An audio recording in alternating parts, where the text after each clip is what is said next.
بسم اللہ الرحمن الرحیم اللہم صلی علی محمد النبی الامی الہاشمی وعلی آلہ وسلم تسلیما۔ سامعین گرامی قدر، آپ حضرت رسول اکرم صلی اللہ علیہ وسلم کی سیرت طیبہ سنتے سنتے فتح مکہ کے واقعے پر پہنچے تھے، اور وقت کی تنگی کی وجہ سے بیچ میں اس قصے کو چھوڑنا پڑا تھا۔ آج اسی کا باقی ماندہ حصہ کہ اسلامی لشکر کس طرح مکہ میں داخل ہوا۔ جس وقت یہ مقدس لشکر حرم پاک کے قریب پہنچا، حضرت عباس رضی اللہ عنہ نے حضرت ابو سفیان جو ایمان لا چکے تھے ان سے فرمایا، آپ جلدی جلدی مکہ جاؤ اور اپنی قوم کو سمجھاؤ اور ان کے بچاؤ کا انتظام کرو۔ ابو سفیان مکہ پہنچے اور زور سے آواز لگا کر لوگوں کو جمع کیا اور کہا کہ محمد صلی اللہ علیہ وسلم وہ لشکر لے کر آئے ہیں جس کا تم مقابلہ نہیں کر سکتے۔ میں ان سے امن اور پناہ لے کر آیا ہوں، جو میرے گھر میں داخل ہو جائے گا اس کو کوئی کچھ نہیں کہے گا۔ لوگوں نے کہا، تیرا ناس ہو، تیرے گھر میں جگہ ہی کتنی ہے؟ انہوں نے کہا، جو اپنے گھر کا دروازہ بند کر لے گا اس کو بھی کوئی کچھ نہیں کہے گا، اور جو مسجد حرام میں چلا جائے گا اس کو بھی معافی۔ یہ سن کر کوئی اپنے گھر کی طرف اور کوئی مسجد حرام کی طرف دوڑا۔ ابو سفیان کی بیوی ہندا کو یہ سن کر بہت غصہ آ گیا اور اس نے اپنے شوہر کی مونچھیں پکڑ لیں اور کہا، تو بزدلی والی باتیں کیوں کرتا ہے؟ ابو سفیان نے کہا، لوگو، اس عورت کی بات سے دھوکہ نہ کھانا، اس لشکر کا کوئی مقابلہ نہیں کر سکتا ہے۔ ادھر رحمت عالم صلی اللہ علیہ وسلم نے مکہ سے ذرا پہلے لشکر کے 3 حصے بنائے۔ ایک حضرت خالد بن ولید رضی اللہ تعالی عنہ کی قیادت میں، ایک حضرت زبیر رضی اللہ تعالی عنہ کی قیادت میں دیا، اور ایک حضرت رحمت عالم صلی اللہ علیہ وسلم کی امارت اور سرداری والا لشکر۔ حضرت خالد رضی اللہ تعالی عنہ کو حکم ہوا کہ آپ مکہ کی نچلی طرف سے داخل ہوں، اور حضرت زبیر رضی اللہ عنہ کو اوپر والی طرف سے داخل ہونے کا حکم ہوا۔ نیز سب کو حکم دیا گیا کہ آج بہت زیادہ نرمی سے کام لینا ہے، بس جو جنگ کا پکا ارادہ کر کے میدان میں زبردستی آ ہی جائے اس کا مقابلہ کرنا ہے، ورنہ کسی پر ہتھیار نہیں اٹھانے ہیں۔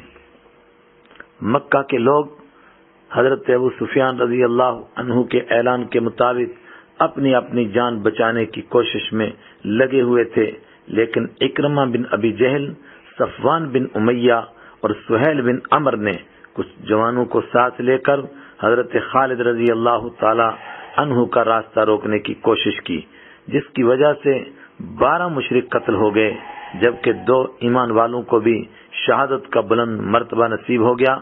پھر باقی مشرکین کو جدھر راستہ ملا ادھر ہی بھاگ گئے۔ حضرت زبیر رضی اللہ تعالی عنہ کا کسی نے مقابلہ نہیں کیا تو وہ تیز رفتاری سے مسجد حرام سے باہر ایک جگہ پہنچ کر خیمہ زن ہو گئے اور حضرت رسول اکرم صلی اللہ علیہ وسلم کا انتظار کرنے لگ گئے۔ حضرت رحمت عالم صلی اللہ علیہ وسلم کا اپنا لشکر آج رحمت للعالمین ہونے کا نظارہ کراتے اور بلند اخلاق کا نقشہ پیش کرتے جا رہا تھا۔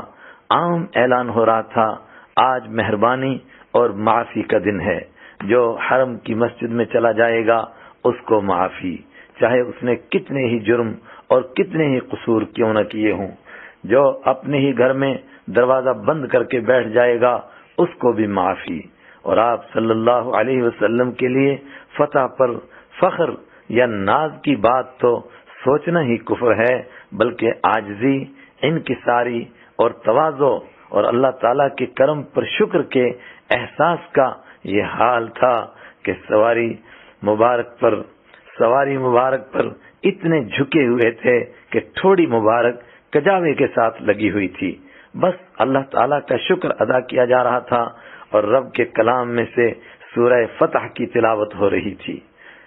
ہاشمی، قریشی اور انصاری بڑے بڑے لیڈر، چودھری اور سردار ساتھ تھے، لیکن اپنی مبارک اونٹنی پر کوئی کسی خاندان کا بڑا لیڈر، بڑا چودھری اور بڑا آدمی ساتھ نہیں بٹھایا ہوا تھا، بلکہ آج یہ فخر، آج یہ ناز اگر کسی کو حاصل تھا، وہ ایک غلام کے بیٹے حضرت اسامہ بن زید رضی اللہ تعالی عنہ تھے۔ ان کو یہ مرتبہ اور یہ مقام نصیب ہو رہا تھا۔ سبحان اللہ، اللہ اکبر۔ وہی آپ صلی اللہ علیہ وسلم کی سواری پر آپ کے ساتھ پیچھے بیٹھے ہوئے تھے، اور آج غلامی کا تانا نہیں تھا، بلکہ آج غلامی آزادی کا مذاق اڑا رہی تھی۔ فتح کا یہ نقشہ دیکھ کر ایک آدمی کانپنے لگ گیا، جو آپ صلی اللہ علیہ وسلم کے ساتھ بات کرنا چاہ رہے تھے۔ رحمت عالم صلی اللہ علیہ وسلم نے فرمایا، ڈرو نہیں، اطمینان سے بات کرو، میں بادشاہ نہیں بلکہ قریش کی اس عورت کا بیٹا ہوں جو آپ ہی کی طرح کھانا اور گوشت کھاتی ہے۔ ابن ہشام جلد 4 صفحہ 44 اور مستدرک حاکم۔ سبحان اللہ، ساری کائنات اور ساری مخلوق اور ساری انسانیت کے سردار کیسے عاجزی والے بول بول رہے تھے۔ آج انسانیت کو کیسی عزت مل رہی تھی۔ کہیے سلام اس پر کہ جس نے نار دوزخ سے بچایا ہے، سلام اس پر کہ جو عالم کے لیے رحمت کا سایہ ہے۔ خانہ کعبہ کی چابی اور بلند اخلاق کا منظر۔ خانہ کعبہ کی چابی عثمان بن ابی طلحہ نام کے ایک آدمی کے پاس تھی۔ ہجرت کے موقع پر آپ صلی اللہ علیہ وسلم نے اس سے چابی مانگی تھی، لیکن اس نے دینے سے انکار کر دیا تھا۔ آپ صلی اللہ علیہ وسلم نے فرمایا تھا کہ کسی وقت یہ چابی میرے ہاتھ میں ہوگی، پھر میں جس کو چاہوں گا اس کو دوں گا۔ اس نے کہا پھر وہ قریش کے ذلیل ہونے کا دن ہوگا۔ آپ صلی اللہ علیہ وسلم نے فرمایا وہ ان کے لیے عزت کا دن ہوگا۔ بخاری شریف۔ مکہ فتح ہوتے ہی اس سے چابی مانگی گئی، اور آج انکار کی جرات کون کر سکتا تھا؟ اس نے فوراً حوالے کر دی۔ رحمت عالم صلی اللہ علیہ وسلم خانہ کعبہ کے اندر تشریف لے گئے۔ اللہ تعالیٰ کا گھر غیر اللہ کے بتوں سے بھرا ہوا تھا۔ دیواروں پر بھی تصویریں بنائی ہوئی تھی، یہاں تک کہ سیدنا ابراہیم علیہ السلام اور سیدنا اسماعیل علیہ السلام کی بھی مورتیاں بنائی گئی تھیں۔ رحمت عالم صلی اللہ علیہ وسلم وہی آیت جو ہجرت کے موقع پر نازل ہوئی تھی، یعنی سورہ بنی اسرائیل کی آیت جاء الحق وزهق الباطل ان الباطل کان زہوقا، حق آ گیا اور باطل مٹ گیا، اور باطل ہے ہی مٹ جانے والا۔ سورہ بنی اسرائیل آیت 81۔ اس آیت کو پڑھتے جا رہے تھے اور ایک ایک بت کو لاٹھی سے ٹھوکر مار کر گراتے جا رہے تھے۔ پھر کیا تھا؟ سبحان اللہ، اس طرح سارا خانہ کعبہ صاف کیا گیا، دیواریں بھی دھوئی گئیں، پاک کی گئیں۔ پھر رحمت عالم صلی اللہ علیہ وسلم خانہ کعبہ کے دروازے پر کھڑے ہو گئے۔ آپ صلی اللہ علیہ وسلم کے ہاتھ میں چابی دیکھ کر حضرت علی رضی اللہ عنہ نے گزارش کی کہ یہ ہمیں عطا فرما دیجئے، اور ایک روایت کے مطابق یہی مطالبہ، یہی گزارش حضرت عباس رضی اللہ عنہ نے بھی کی۔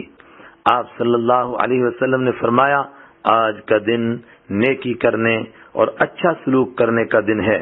پھر رحمت عالم صلی اللہ علیہ وسلم نے فرمایا عثمان بن ابی طلحہ کو بلاؤ۔ وہ کانپتے کانپتے گھبرائے ہوئے، خائف، لرزاں و ترساں اس طرح آئے کہ معلوم نہیں کیا فیصلہ ہوگا۔ آپ صلی اللہ علیہ وسلم کے سامنے کھڑے ہوئے۔ آپ صلی اللہ علیہ وسلم نے ان کو چابی دیتے ہوئے فرمایا لو، یہ چابی ہمیشہ تمہارے پاس رہے گی، اور جو تم سے چھینے گا وہ ظالم ہوگا۔ یہ چابی کیا ملی؟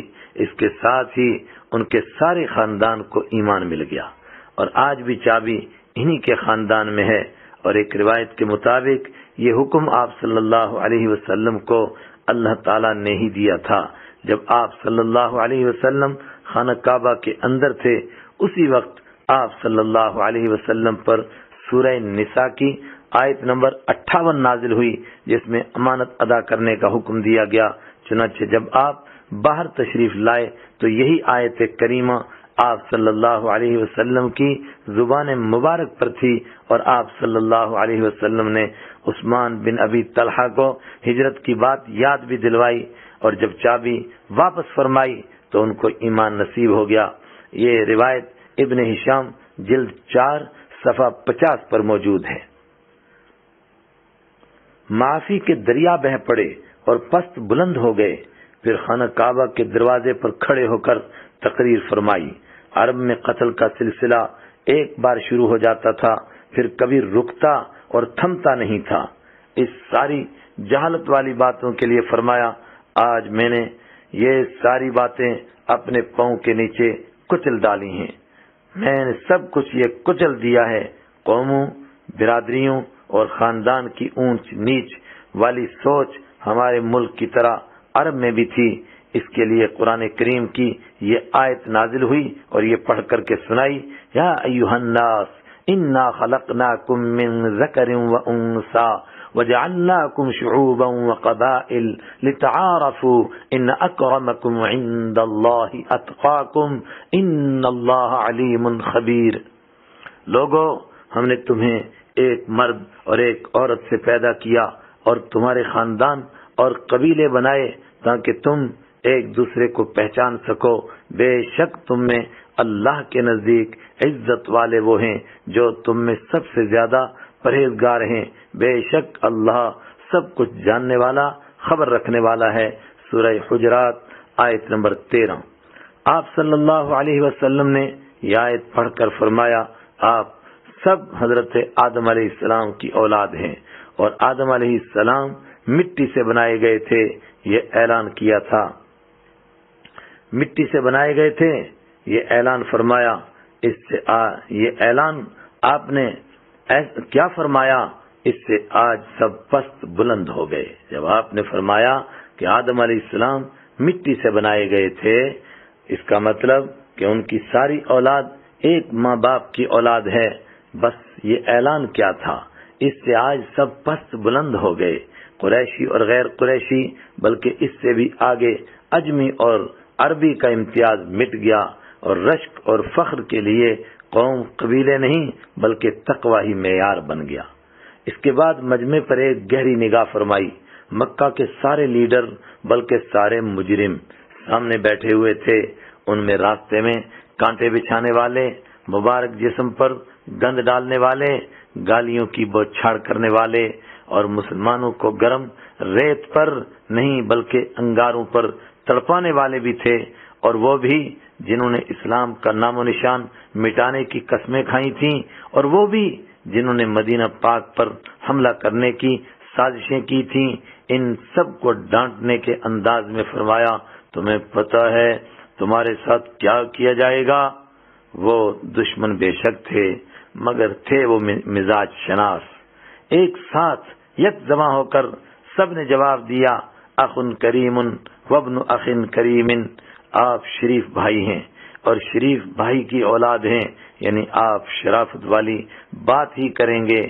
اعلان ہوا، لا تثریب علیکم اليوم اذهبوا فانتم الطلقاء، آج تم سے کوئی مواخذہ نہیں، جاؤ تم سب آزاد ہو۔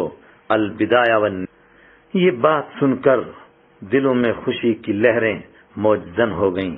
مہاجر صحابہ کرام جس وقت ہجرت کر کے مدینہ منورہ چلے گئے تھے، ان ظالموں نے ان کے گھروں پر بھی قبضہ کر لیا تھا، اس لیے مہاجرین کو فرمایا آپ وہ گھر بھی انہی کے پاس رہنے دو۔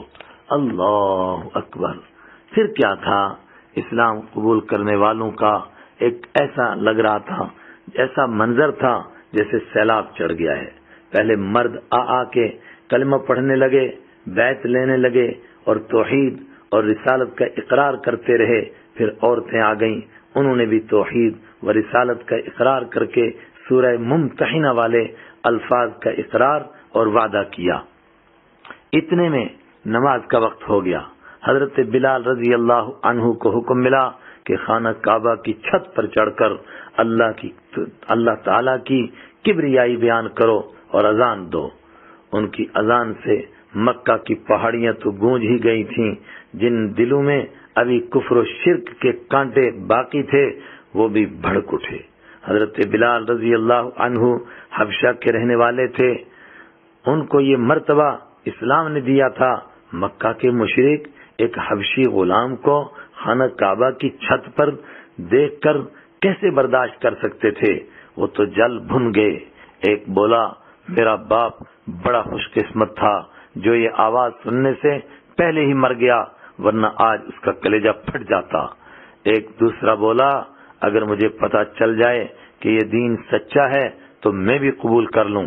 اللہ تعالیٰ نے وحی کے ذریعے ان کی یہ ساری باتیں اپنے حبیب صلی اللہ علیہ وسلم کو بتا دیں، جو نبی کریم صلی اللہ علیہ وسلم نے ان مشرکین کو بلا کر سنائیں کہ تم نے ایسے ایسے کہا، ایسے ایسے تبصرہ کیا۔ اس کے نتیجے میں تبصرہ کرنے والوں کو بھی ایمان نصیب ہو گیا۔ زرقانی جلد 2 صفحہ 346۔ فتح مکہ کے دوسرے دن حضرت نبی اکرم صلی اللہ علیہ وسلم طواف فرما رہے تھے۔ فضیلہ بن عمیر ایک سخت دل آدمی تھے، انہوں نے آپ صلی اللہ علیہ وسلم کے قتل کے ارادے سے تلوار چھپا رکھی تھی اور زہر میں بجھائی ہوئی تھی۔ جو ہی نشانے کا اندازہ لگانا انہوں نے شروع کیا، حضرت رسول اکرم صلی اللہ علیہ وسلم نے مسکرا کے فرمایا کیا ارادہ ہے؟ انہوں نے کہا کچھ بھی نہیں۔ پھر وحی کے مطابق ان کے دل کی ساری باتیں بتا دیں۔ اس معجزے پر اللہ نے ان کو بھی ایمان نصیب کر دیا۔ ایمان کیا بلکہ تقوی، تزکیہ، دل کی صفائی، پرہیزگاری سب کچھ حاصل ہو گیا۔ چنانچہ واقعہ ہے، واپس گھر جا رہے تھے، راستے میں ان کی پرانی معشوقہ مل گئی جس کے ہاں ان کا کبھی آنا جانا تھا۔ کہنے لگی فضالہ ایک بات سن جاؤ۔ فرمایا اللہ تعالیٰ اور اس کے دین کو قبول کر لینے کے بعد یہ سب کچھ حرام ہو چکا ہے۔ بھاگنے والے بھی واپس بلائے گئے۔ کم سے کم 10 ایسے لوگوں کے نام بھی سیرت اور تاریخ کی کتابوں میں ملتے ہیں جو فتح مکہ کے موقع پر مکہ چھوڑ کر بھاگ گئے تھے، وہ بھی واپس بلائے گئے۔ ان میں مکہ کے بڑے لیڈر صفوان بن امیہ مکہ چھوڑ کر یمن کی طرف بھاگتے جا رہے تھے۔ عمیر بن وہب رضی اللہ عنہ نے خدمت میں حاضر ہو کر عرض کیا مکہ کا ایک بڑا لیڈر صفوان بن امیہ بھاگ گیا ہے، اگر آپ صلی اللہ علیہ وسلم اس کو امان اور پناہ دیتے ہیں تو میں اس کو واپس لے آؤں۔ آپ صلی اللہ علیہ وسلم نے اس کو صرف معاف ہی نہیں فرمایا بلکہ پناہ بھی عطا فرمائی اور نشانی کے لیے اپنی دستار مبارک اتار کر دی کہ یہ دکھا کر اس کو واپس لاؤ۔ عمیر بن وہب رضی اللہ عنہ ان کو جدہ سے واپس لے کر آئے۔ صفوان نے کہا ابھی مجھے اسلام کے بارے میں 2 مہینے سوچنے دو۔ فرمایا گیا تو 4 مہینے سوچ، لیکن حنین کی فتح کے بعد ہی انہیں بھی ایمان نصیب ہو گیا۔ اسی طرح ابو جہل کے بیٹے اکرمہ یمن کی طرف بھاگ گئے۔ ان کی بیوی ام حکیم رضی اللہ عنہا نے ان کے لیے پناہ مانگی۔ آپ صلی اللہ علیہ وسلم نے ان کو بھی معاف فرما دیا بلکہ پناہ بھی عطا فرمائی اور نشانی کے لیے ان کو بھی اپنی دستار مبارک عنایت فرمائی۔ ام حکیم ان کو جدہ سے واپس لے کر آئیں۔ اکرمہ یہ بلند اخلاق دیکھ کر اپنے آپ کو دین اسلام سے زیادہ دیر روک نہیں سکے، اسی وقت کلمہ پڑھ لیا۔ یعنی دوسرے لوگ تو وقت مانگ رہے تھے 2 مہینہ دو یا اتنا وقت دو، اگرچہ بعد میں ایمان جلدی نصیب ہوتا تھا، مگر اکرمہ بن ابی جہل نے وقت بھی نہیں مانگا، اسی وقت کلمہ پڑھ لیا رضی اللہ عنہ۔